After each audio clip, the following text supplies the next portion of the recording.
representing Canada's financial capital, the fourth largest city in North America, and the most amazing city in the world. This is Toronto Business Journal. In this edition of the Toronto Business Journal, our main headline is Toronto's hot real estate market. In our Business Sense segment, we talk to a legendary Canadian philanthropist, investment banker, Order of Canada recipient, and best-selling author whose book was recommended by a former Prime Minister of Canada. You'll learn how our featured entrepreneurs are building a sustainable future in Toronto, as well as what's in store for Toronto's cultural industries. And you won't want to miss our sneak preview on brazen shoplifting south of the border in San Francisco. Welcome to the Toronto Business Journal. Hello, Dr. Sam Dubé here once again for the Toronto Business Journal, and I am joined here today by the president of the Toronto Regional Real Estate Board, Lisa Patel. Lisa, thanks for joining us today. Thank you, Sam, and it's a pleasure to be here with you. Lisa, what is going on in the real estate market in Toronto and beyond?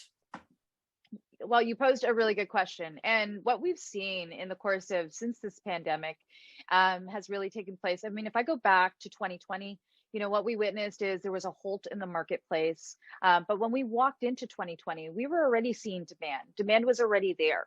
And in fact, and as we progressed through the pandemic, and our world opened up into the various stages here at home in Ontario, what ended up happening is the demand for real estate went even bigger. And we witnessed record-breaking months. And going into 2021, it almost felt like a deja vu because it was like 2020 again. And, we were already seeing trends of an increase in sales in December. And here we are, walking into 2021 January, and the same thing appears as 2020. We witness a massive surge for recognizing that real estate is still very strong. And in our report that we put out, and I know I'm touching on so many different points, but there's so many perspectives here. And the thing is, what we've witnessed most importantly, and in speaking with presidents around the world of other boards and associations, I can tell you that the demand for real estate is not just a thing here at home in Ontario or GTA or Canada. It is a worldwide situation.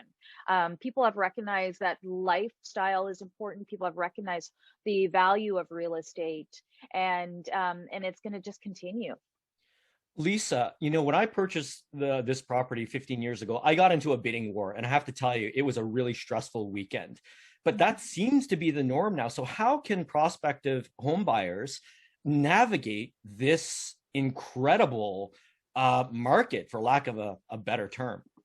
Well, I think the thing is, the trend of multiple offers has been around us for some time, but we've never seen it so consistent where it's been month after month. And I think that's been a new trend, and also a little bit of exhaustion. So what's to keep in mind for anybody that wants to enter the marketplace is first take a breath. And know that you might need to take a couple of extra breaths through this process. See, exactly. Oh, that felt good. Yeah. Because it can be overwhelming, and it also can be exhausting at the same time, especially when, you find a home that you like and there could be, 7 or 8 other people that are interested in that property too.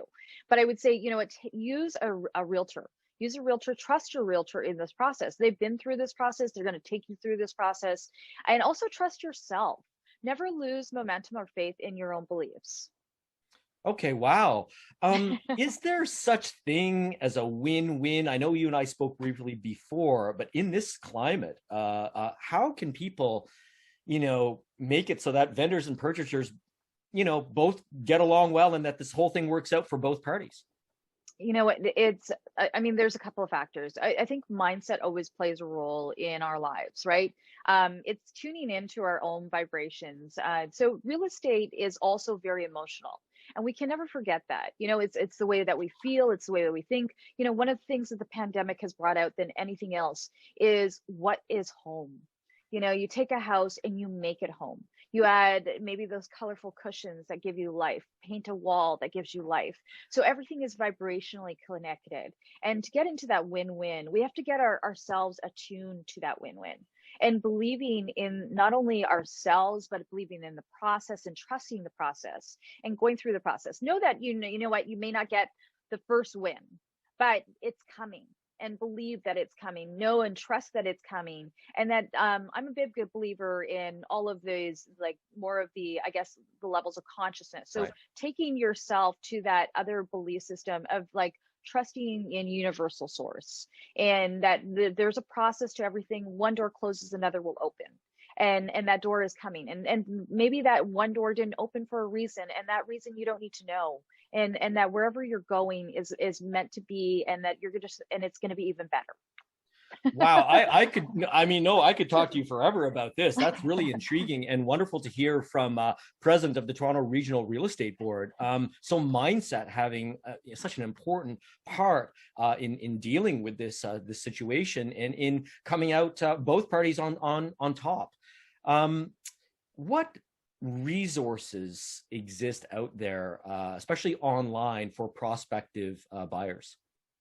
Well, you know what, one thing I will suggest for anybody that maybe you're a first-time home buyer, or you want to know about tax credits, RSPs, home buyer plans, or Ontario Healthy Home Renovation Tax Credits, I would technically tell you to visit treb.ca, because we've got tons of resources there that are available at your fingertips. And of course, even reach out to Treb if there's something that you want to know. We've got an incredible tools that are on real time that will help you through transition, learn more. But there's tons of material out there that can help you, and even to speak to a realtor. A realtor can also provide a lot of different resources and tools. How can you spell Treb for us? Like, I think there's a double T in there. Oh, no, we're not going there. You are going Oh, that's right. now, right? Okay, Treb. so Treb. right, you've got it. You can say it better than that. I know you can. I'd like the French version, please. Treb. Ooh la la. I love it. We'll talk offline. One more question for you, Lisa, if you may. Your insights into commercial real estate at this time, please. Okay, so we actually have held quite a few commercial forums this year, and we actually just recently did one with Miami Association of Realtors, because they're also a partner of a board of ours, and I can tell you that the commercial world is changing. We know that once we shift a little more through this pandemic and our world opens up, that we're going to expect to see, a little bit of hybrid motion take place. If we speak to the mayor of Toronto, he firmly believes, and I stand behind him on this, that, our city is going to come back alive into new lengths, and I strongly believe in that. But in terms of commercial, we expect to see a lot more commercial play. One of the biggest, hottest industries right now is the industrial side of things, but we expect to see a lot more on the East Corridor. So certain pockets of the GTA, we expect to see a lot more movement happening, but the commercial world is still very much happening at this point. Is there any final message you'd like to give to prospective homeowners? I do want to add one thing, Please. though. The only question part is going to be office space. That's going to be a transition between 21 and 22. We will see transition, of people moving back into that workforce. The only thing that I hope is not only for our human race is that we give ourselves, and the government gives everybody time to readjust and realign themselves back to another norm, just because we've gotten so used to the work from home motion. And I mean, look at us right now on Zoom, So you would be right here in person with me. I would be. The big slice or something. That's right. That we have to talk about that big pizza in Scarborough. So thank you for that, Lisa. Is there anything else you would like to add? Any final message for any prospective home buyers who are frustrated in this current market? You know what, honestly, I would just say, just take your time. I know that I know that situations are. Feels like that's the last thing you have, right? Like, it's like, oh my God, I'm going to lose a deal. You know what, breath and water are lifesavers, right? At the end of the day. And so really and truly, it's when we are forcing ourselves to accept something, or we make the process more challenging. We just got to ebb and flow with it, and know that, and believe in the process. And, I know it's going to be a little harder for a lot of first-time buyers, especially with price points and, the stress tests and all of those things. But don't give up on your belief. Like, home ownership is the Canadian dream.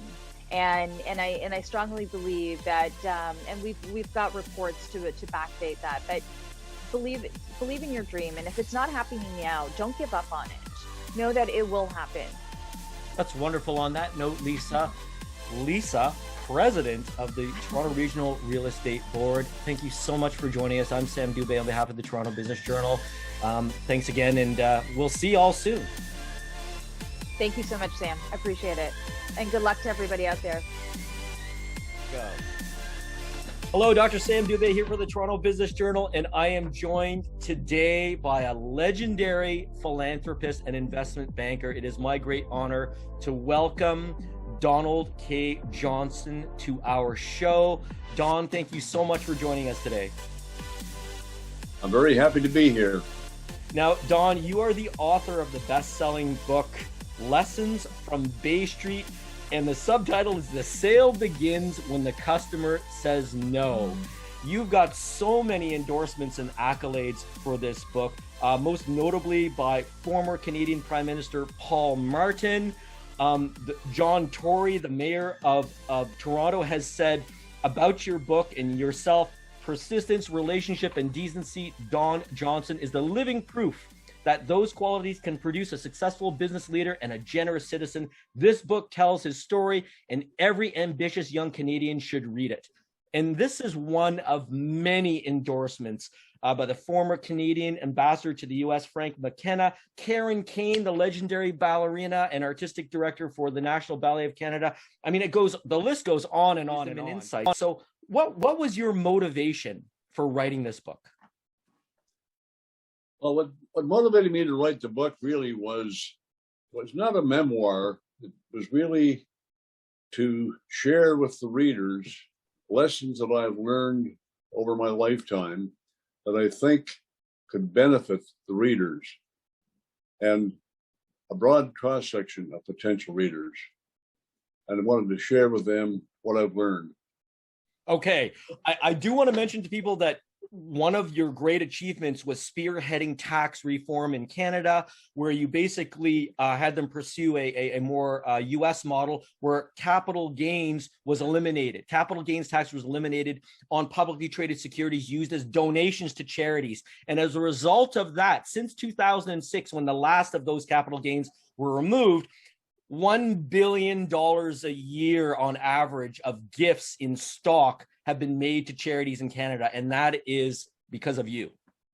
And you were given a member of the Order of Canada and made an officer of the Order of Canada, our second highest honor for this. So I just wanted to say that, I know, because you're not going to mention it.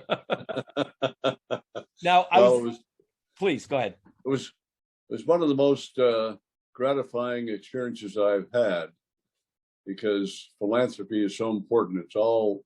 It's very important for us to give back to the communities that have helped us in whatever success and enjoyment we've had in life.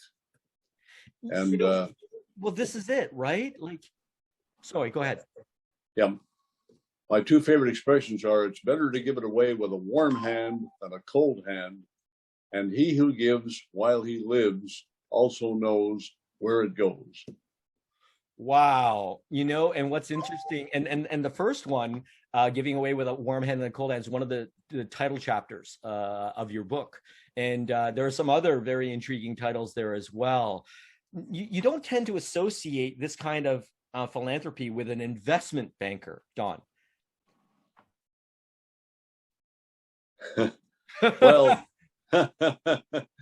my experience has been, I not only enjoyed my career in investment banking, but I've really enjoyed sitting on the boards of not-for-profit organizations and helping communities that have really helped me in whatever success I've enjoyed. Well, you mentioned three mantras in another interview, and they were the subtitle of your book, The Sale Begins When the Customer Says No, persistence prevails when all else fails, and of course, Winston Churchill's famous quote, never give up, never give up, never, ever, ever give up. And that's one of my favorite quotes as well. You have some other titles here, and I'd like to get into them. These are chapter titles. And what did you mean by silver linings in tough times? And how can we apply that to this pandemic situation that we're in right now? Well, because of COVID-19, I'm now home all day, every day, 7 days a week. And I'm actually in better health now than I was previously. I get more exercise. I go for a walk every morning. I have better night's sleep. My mattress HBN, horizontal by 9. That's what I always do now. And I eat more nutritious food because I eat at home. I don't go to restaurants and all these events. So I'm actually, one of the silver linings has been I'm in better health now than I was a year ago. And you also mentioned practicing a mindfulness technique for over 50 years, and that being transcendental meditation. And that's something that we have in common, actually. Right. So what advice can you give the average person and small business owners during this trying time when people are going bankrupt? We've got these lockdown restrictions. We've got financial hardship everywhere. Can you give us some insight, Don? I think that people should focus on what's really important to keep healthy. And one of the key things in my life has been dealing with stress. We lead very stressful lives now, and the best way, from my experience, to deal with stress is transcendental meditation. Yes. Stress weakens your immune system, makes you more susceptible to illness, to anxiety, depression. And my experience has been, because of my transcendental meditation practice every day, twice a day, that deals with my stress, and it helped me deal with the challenges associated with this COVID-19 pandemic. So health is a priority, and we can see that people are not taking care of themselves during this crisis, and so that's one of the cornerstones of your success. The sale begins when the customer says no, and you were talking about the focusing on what? Well, I think it's important for each of us to focus our time and energy on something where you can make a real difference. If you really believe it's the good thing for the country. And my experience has been on our advocacy campaign to convince the government to remove the capital gains tax on gifts of stock. It started in 1995, and it wasn't until 2006 that they removed the rest of the capital gains tax and gift of stock. So it was really good public policy. It was the right thing to do for the government and for donors and for the people who benefit from the charities. So the government said no many, many times, but we just kept focusing on that because it was the right issue. It's the best thing for the country. And now government officials are endorsing your book, actually.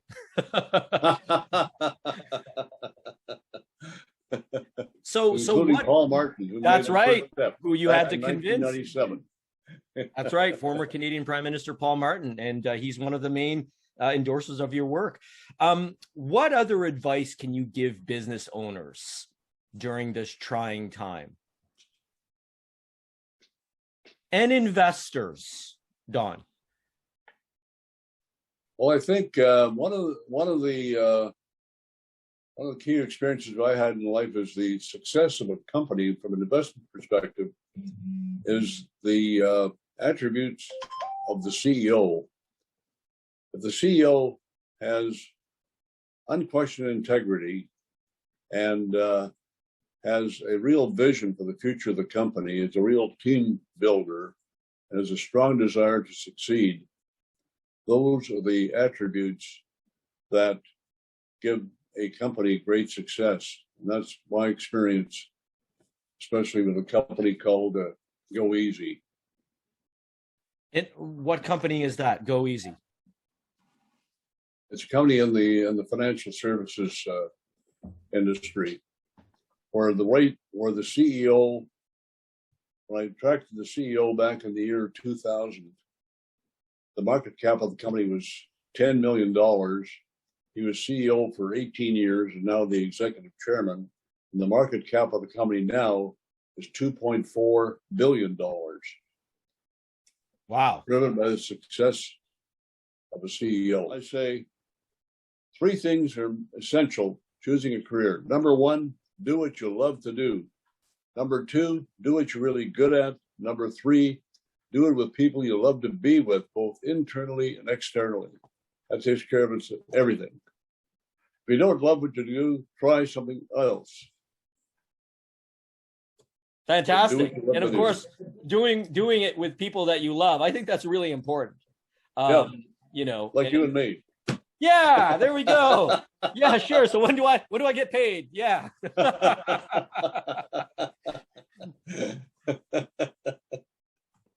So Don, you were just about to talk to me about some advice you had for people becoming president of a company. And when I became president of Burns Fry in 1984,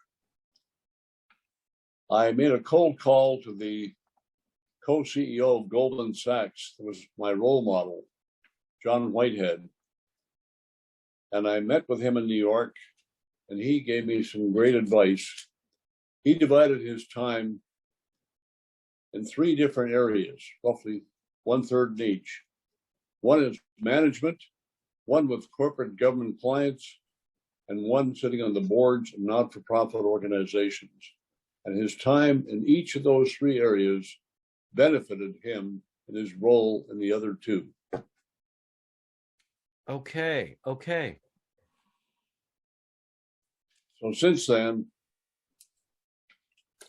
I joined the board of 4 not-for-profit organizations. I've been on the board now for about 20 years, each one of them. And I really enjoy that. Met some very interesting people. So there's this kind of gain in taking different roles, benefits to other roles. There's this kind of overflow and overlap. And your mentor actually gave you that advice. Yeah. I think personally, like I will say that's very valuable advice. Yeah. I can speak to that. Life. Yeah. How about any advice about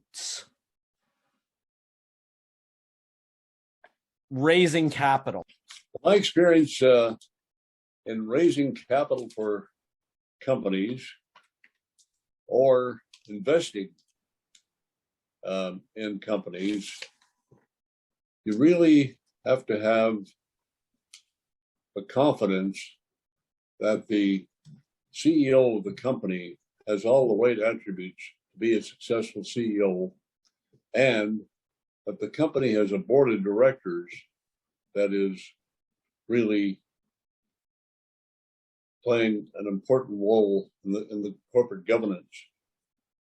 You have to have that confidence before you can have the confidence to raise capital for the company, and you want to invest in that company, that it has all those right attributes. Understood. Yeah. Don, I know we've got limited time. I'm going to say, on behalf of myself and the Toronto Business Journal, it's been truly an honor to speak with you. Thank you so much for being with us today, and stay healthy, and I wish you all the best. And hopefully we'll talk again soon. Yes, indeed. Thank you very much. You're really super, Sam. Hello, my beautiful friends, and thank you very much for joining us once again on Toronto Business Journal. I'm Conchetta Rose. Karma Farms is a one-stop shop for a true farm-to-table experience. They sell naturally raised meat, Ontario-grown products, local dairies, bakery items, and house-made condiments. Here to discuss her beautiful farm, Karma Farms owner, Andrea. Andrea, thank you so much for joining us here. Thank you for having me. Absolutely. I apologize. It's after hours for Andrea. She worked a full day at the farm and is now talking to us. So thank you so much again. No problem. Thank you. So I have a few questions about your gorgeous farm. First and foremost, what's the history behind your farm? Was it inherited? Did you guys buy it yourselves? So our farm, I'm a third generation farmer. It started with my grandparents in Agincourt. They farmed just for themselves, and then any extra produce they would sell, and then that turned into a business. My dad eventually took over with my mom. And when the property in Agincourt was expropriated for the Tam-O'Shanter golf course, my parents moved the farm up to Stouffville. So that was in 1972. So we've been at this location since 1972. And my parents, they did farm market right off the get-go from there. And everything we grew in Stouffville, we would still drive down to Agincourt and sell off the farm stand from there. And then we closed that. I'm not even sure what year we closed that in, but we still have tons of customers that come in and go, I know who you are. You're the Shapaks down in Agincourt. And so then we closed the current location in 2010. My dad was really ill and he passed away in 2012. So we had closed then. And my husband, he had worked for my dad when he was a teenager and I was a kid. I was 11, he was 16, fell in love with him, never stopped loving him. So he, for the past 10 years, he's been like, let's reopen. Because we had always, during that 10 years, we had been doing we'd raise chickens and pork and grow vegetables for ourselves. And he was like, come on, let's do it. So we finally had decided to do it. And then COVID happened. So it was an interesting time. But it didn't stop you. It didn't slow you guys down? No, we've, it's actually, I would say I don't want to say it's been a benefit towards us, but it's definitely made people stop and think about where their food is coming from. They want to shop local. They want to shop Ontario products. And that is all we do. We only sell Ontario produce.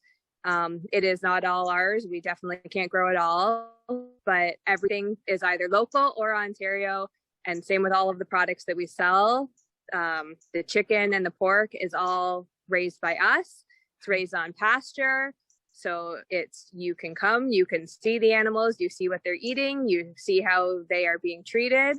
So you know exactly where your food is coming from. That's amazing. So what made you want to switch over the model to begin with so that it's it's for the farming for the community? So this is our life. This isn't a job for us. This is literally our life. This is what we do every day. The chicken and the pork, that's our big thing, is the pork. We raise all heritage breeds. And so we had been experimenting with different feeding methods with them. Friends that we knew, they were buying, they'd buy a quarter pig from us or a half pig, and now everybody loved it.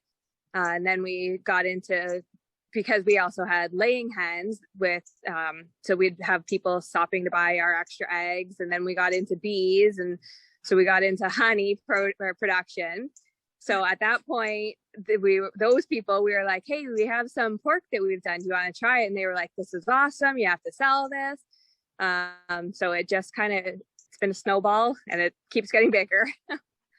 So what made you plow right through the pandemic? Was it just that you were in demand? That's what it was. We were in demand, that people wanted to know where it all came from and how it was grown and raised. Wow. And we have enjoyed opening up our farm to the communities. We know a lot of people don't live the life that we live. So for them to be able to come and see the animals up close, we have kids from the city that they go, what is that thing? And I'm like, oh, that's a pig, because it's a different breed of pig. It's not a pink pig. So they're blown away that this giant thing in front of them is what they now know is the pig. That's amazing. So let's talk about the future of Karma Farms. What do you guys got going on for the future? So we're just opening up new pastures and new area. So what we've opened up now, there's about 8 acres that we've opened. We brought in llamas. We're bringing in mini horses. We're doing like a little kids area so that there's more room, and that's our goal is to not charge for that area because we want people to be able to come out and do something during COVID. Like there's nothing to do. So this gives people an opportunity to get outside with their families, with their kids, enjoy life. Yes, what an amazing gift you're giving your community. That's just incredible. And Well, what do you take away from that? What do you and your husband get to take away from all that? It is mind-blowing, the support and the love that the community has shown us. Like everybody, the comments that people make to us in person, online, like it is, that in itself is gratifying, that people appreciate what we are doing, that it's not just, oh, we're just another farm store. Like they appreciate what we are doing. They appreciate that we're there for the community. So that's sort of why we're doing it. Incredible. Wow. Thank you on behalf of the community for sure. So where can our friends find you? Where can they reach out? Do you have a website where they can reach out to you? Yep. So our website is www.karmafarms.com. We are on social media, so Instagram and Facebook. Instagram and Facebook are the best ways to reach us. We do have an email, karmafarms@hotmail.com. That one is the response you get isn't as quick as with Facebook or Instagram. And that we update daily with like pictures of what we're doing or products that we have. So that is always the best way to get a hold of us. Yeah, and don't worry about that response time. Everybody knows what you're doing. We try to be quick. We try to be prompt. Sure you do. Andrea, thank you so much for joining us here today. We so appreciate your time. Well, thank you very much for having me. It was a pleasure. Absolutely. See you next time. Hello, Dr. Sam Dubé here once again for the Toronto Business Journal, and I am joined by Rhonda Title-Payne, who is a co-coordinator for the Toronto Urban Growers. Rhonda, thank you so much for joining us today. Hi, Sam, and thank you so much for having me. I look forward to talking about food. Well, here we go. Can you tell us what the Toronto Urban Growers is? Well, we're a network of just about anybody in the city of Toronto who grows food in the city. So our members include people who are backyard growers, balcony growers. We have community gardeners. We have organizations that run gardening programs as part of their community work. And of course, we have urban farmers who are growing food commercially. So surprisingly, with this group of people, all of the issues are kind of the same thing. People are coming together for the same reason. They want to learn from each other. They want to remove the barriers to growing food in the city, and they want to celebrate with each other.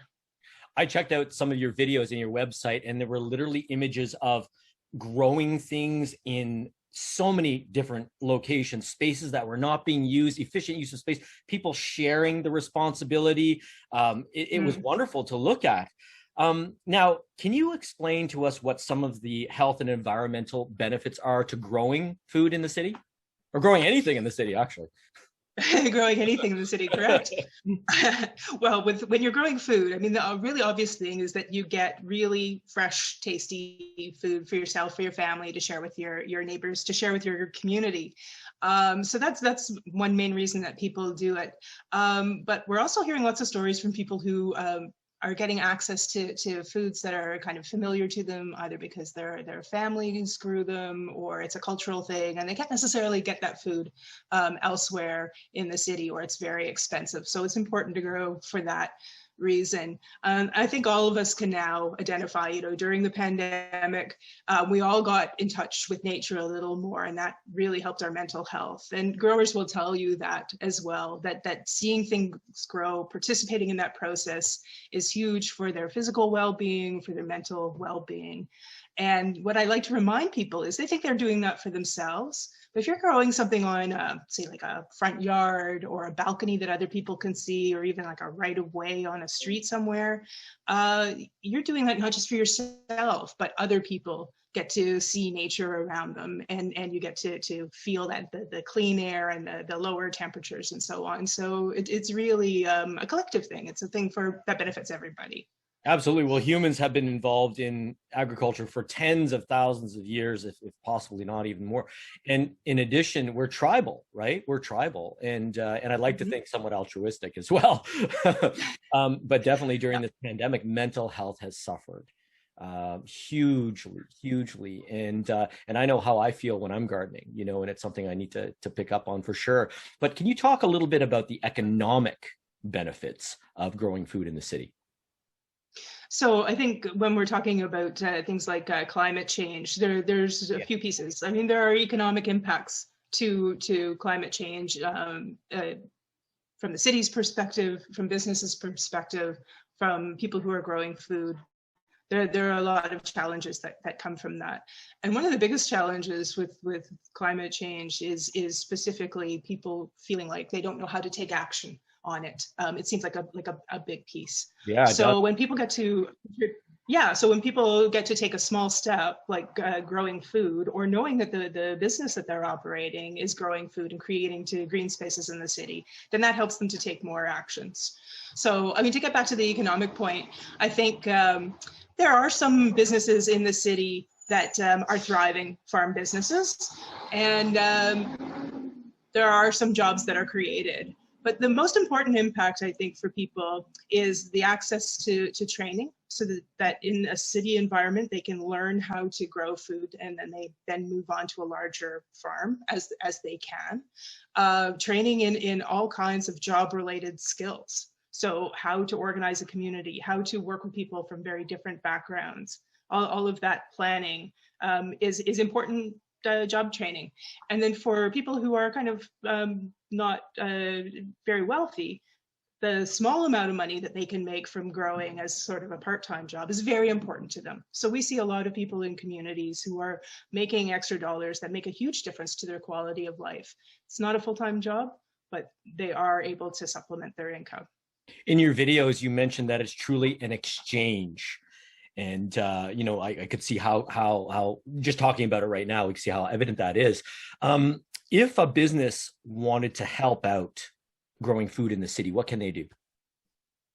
So, there's a couple of obvious things. Buy local. On our Toronto Urban Growers website, we have lots of local producers and businesses listed, so you can find them there.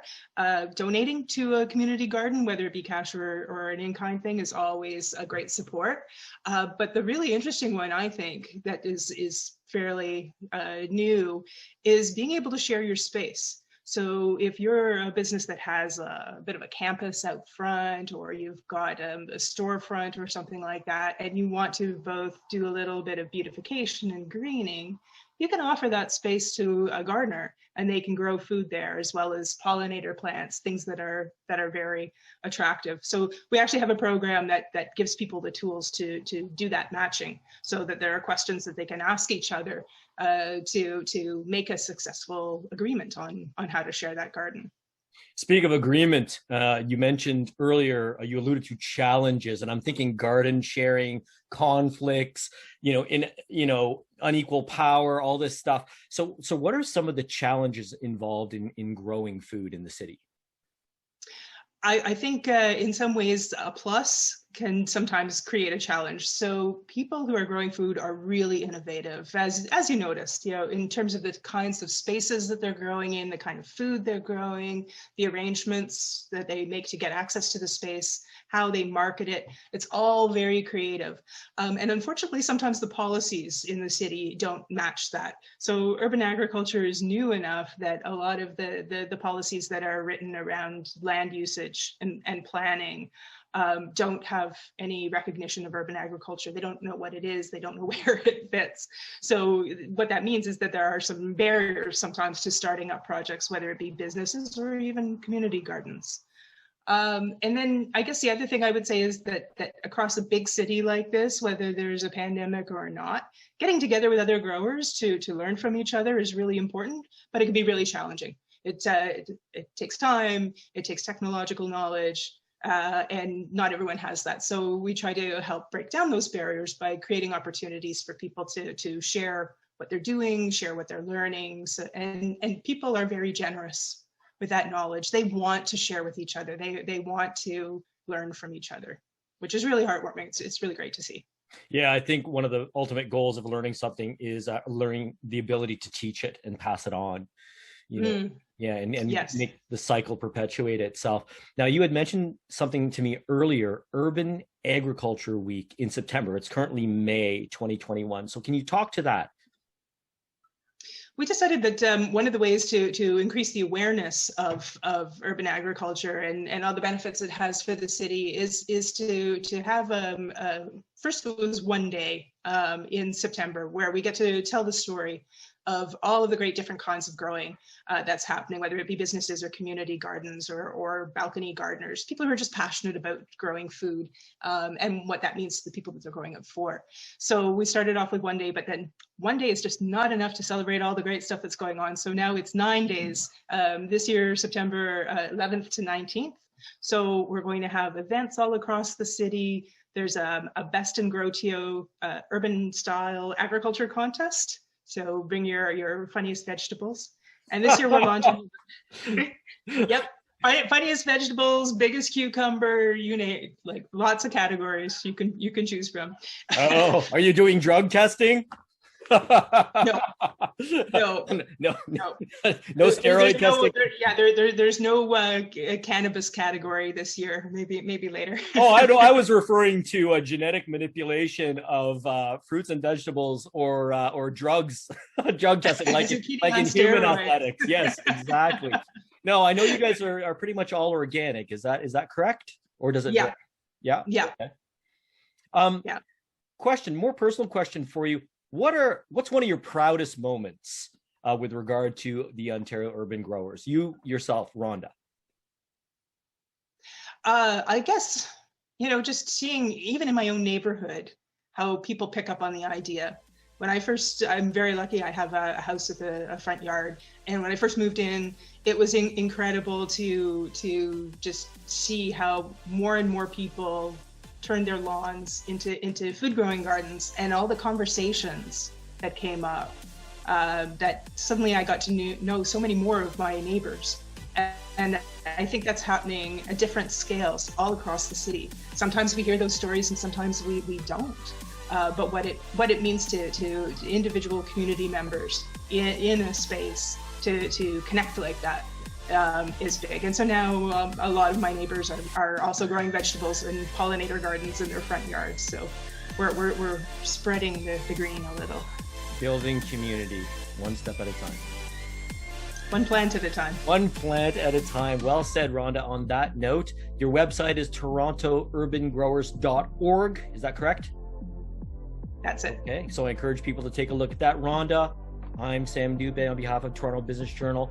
Thank you so much for joining us today and talking to us about Toronto urban growers. I wish you all the best. And to our viewers, thanks for watching. Thanks very much, Sam. Hello, I'm Christine Sloan Stoddard, arts correspondent for the Toronto Business Journal. I'm joined here today by Claire Hopkinson, Director and CEO of the Toronto Arts Council and the Toronto Arts Foundation. Welcome, Claire. Well, thank you, Christine. It's delightful to talk to you. Same. So let's talk live theater. How is Toronto preparing for a return to live shows?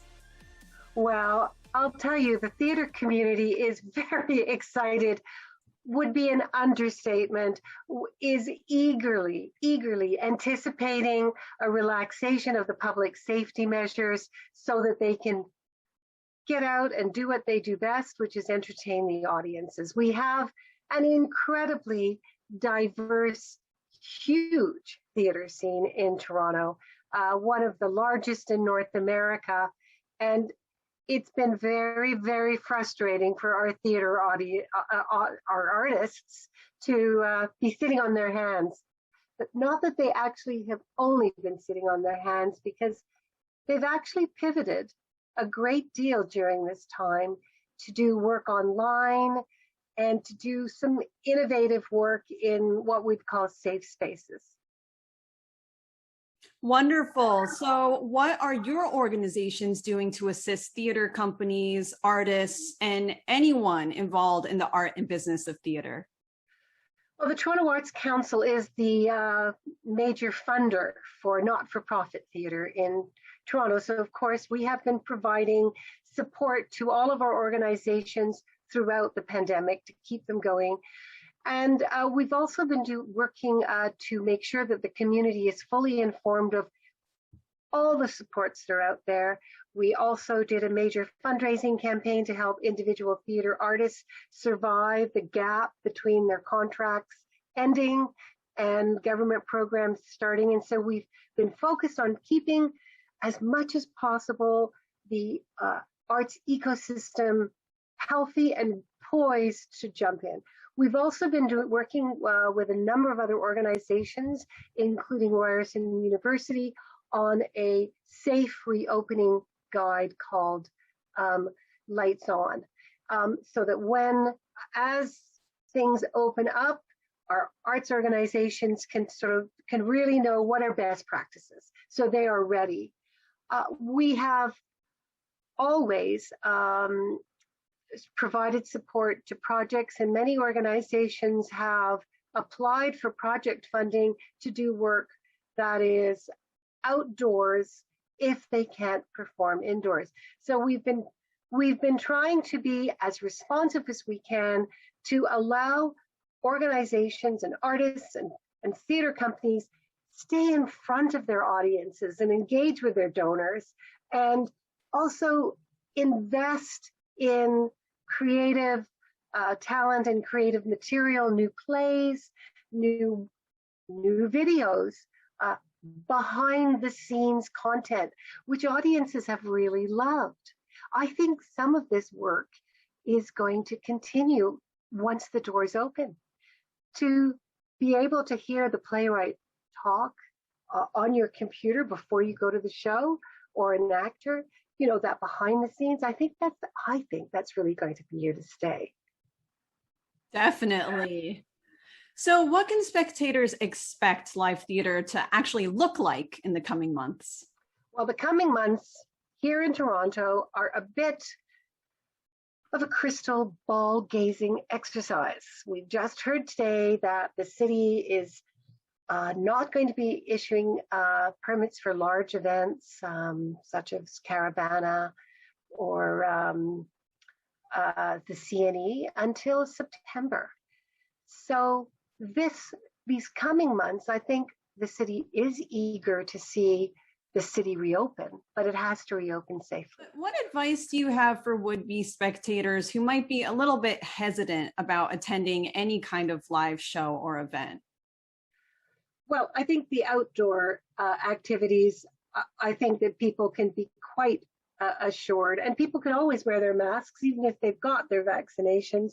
But what has been happening in the past is circles have been drawn so that it's very safe distancing. And of course, with being outdoors, the wind is blowing. Indoors, a number of organizations have been doing test drives in between the lockdowns and have had absolutely no breakouts there.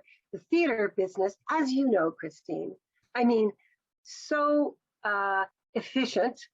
So, the show goes up at 8, all the details are thought through. So that is extending, of course, also to safety precautions, so that people will be checked.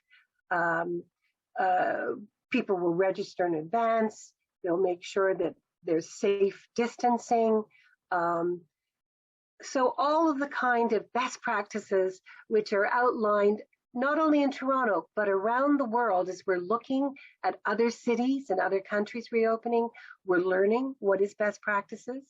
And with our Lights On guide, I think we will be able to reassure audiences that all the theater companies are keeping the safety of the audience member first and foremost in mind.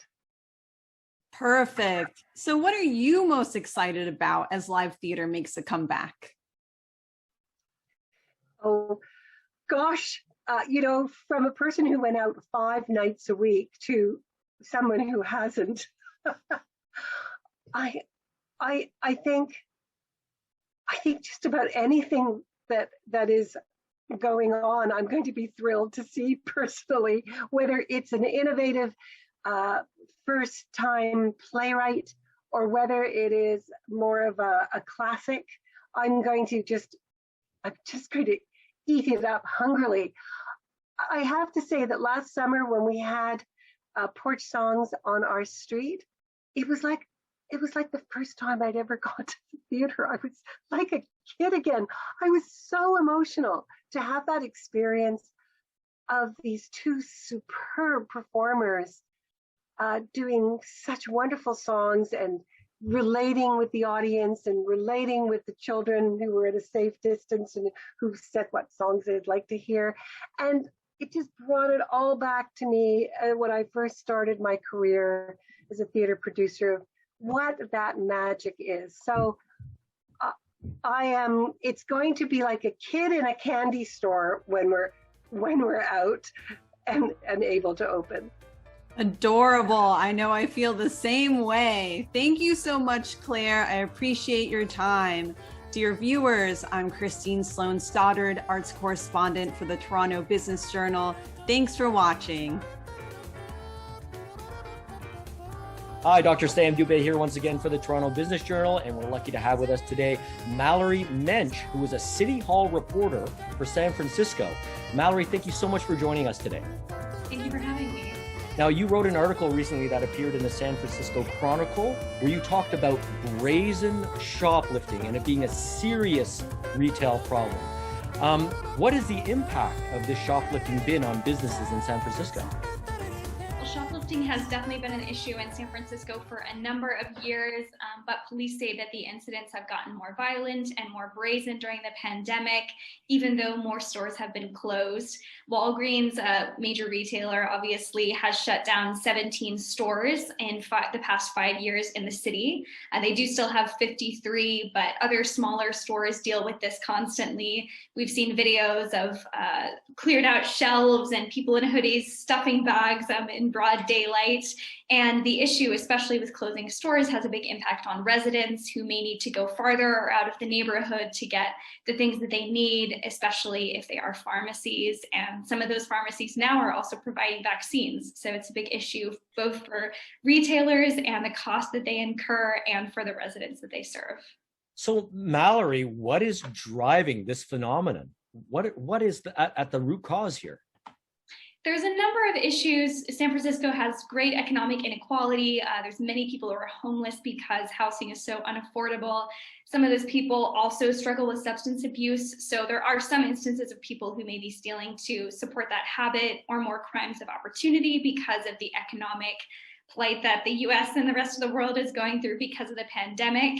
But actually the bigger issue, which was described by the head of CDS's, he's the director of organized retail crime in a hearing last week, he said organized retail crime is really amounting for a vast majority, 85% of the dollar losses of these retailers. And these are, he described them as organized networks where there'll be multi-layers of direction and they'll send shoppers out to hit maybe even a dozen stores a day with lists of specific items to steal.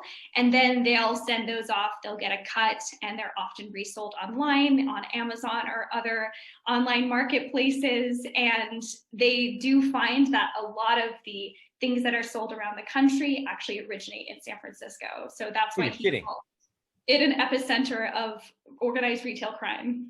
So there's a literal hierarchy of crime happening here. And I mean, is there any estimate of how many people might be involved or how many networks? Are they related? Like, is there any talk as to the organizational structure? I believe there are a number of different entities involved, and there has been some prosecution and major busts in the past years of that in the San Francisco Bay Area, which extends beyond just the city of San Francisco. There was an $8 million ring that was busted last year of organized retail crime. So this has been on the forefront of the minds of police and prosecutors for a while and extends even beyond just San Francisco. But it appears from what they described that many of the actual stealing is occurring in downtown San Francisco. So speaking of beyond San Francisco, then how do the costs of the thefts and the costs of the security to help prevent these thefts compared to other major U.S. cities? Sure. So I have CVS and Walgreens provided some of their data in the hearing before the city last week. In CVS, if you look at the San Francisco Bay Area, which includes a number of cities and 9 counties, 42% of the losses in CVS come just from San Francisco, while their stores are only 8% of the market share. In the Bay Area, Walgreens, they described and compared their costs for security and for theft in San Francisco. Theft, including the professional theft like they described, was 4 times the average of other stores elsewhere in the country. It was a little bit less of a gap for major cities, Chicago and New York. Chicago, it was 1.5 times more. New York, it was 1.2 times more. And as a result, the chain spends significantly more on security in San Francisco as well, even though it's not always successful and security guards have been assaulted at some of these locations. So Walgreens said they spend 35 times more on security guards in San Francisco than elsewhere in the country. It's also an expensive place, which has a higher minimum wage. So that's to be factored in. That is actually slightly less, they said, than in New York City, but it is more than in Chicago and in LA. And as a result, I mentioned that sometimes security guards have been assaulted and workers themselves do not feel safe and are trained not actually to confront these thieves if it could turn into violence. And Walgreens said that workplace threats in San Francisco are 20 times the national average. So then the logical question would be, what is the appeal of San Francisco to these criminal networks? What? I'm sorry. I'm asking you what you think the appeal of San Francisco is to these criminal networks. That's a great question. I think that maybe they feel there isn't as extensive of security or prosecution in the city. Some people discussed in the hearing also California's criminal laws, which some felt they have been made more lenient in recent years. So for instance, if you steal under $950, so just under $1,000. Catch the rest of our interview with Mallory on the next episode of the Toronto Business Journal.